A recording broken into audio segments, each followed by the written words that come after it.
নমস্কার বন্ধুরা, সোনার রান্নাঘরে তোমাদের স্বাগতম।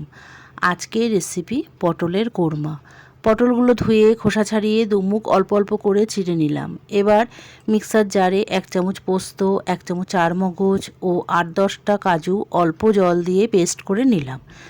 কড়াইয়ে সাদা তেল গরম করে পটলগুলো দিলাম। সামান্য নুন ও হলুদ দিয়ে মিডিয়াম ফ্লেমে সব পটল ভালো করে ভেজে তুলে নিলাম।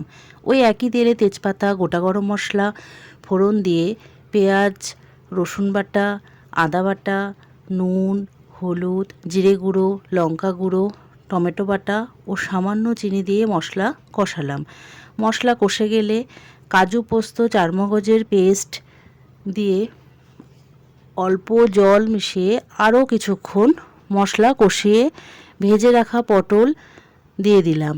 এবার হাফ কাপ দুধ দিয়ে ভালো করে মিশিয়ে ফুটতে দিলাম। একটু পরে ঘি ও গরম মশলা ও সামান্য কাসুরি মেথি দিয়ে নামিয়ে নিলাম। তৈরি হয়ে গেল পটলের কোরমা। আমার এই রেসিপিটি যদি তোমাদের ভালো লাগে তাহলে প্লিজ একটি লাইক ও সাবস্ক্রাইব করে আমার পাশে থেকো। তোমাদের একটি লাইক ও সাবস্ক্রাইব আমাকে এগিয়ে যেতে সাহায্য করবে।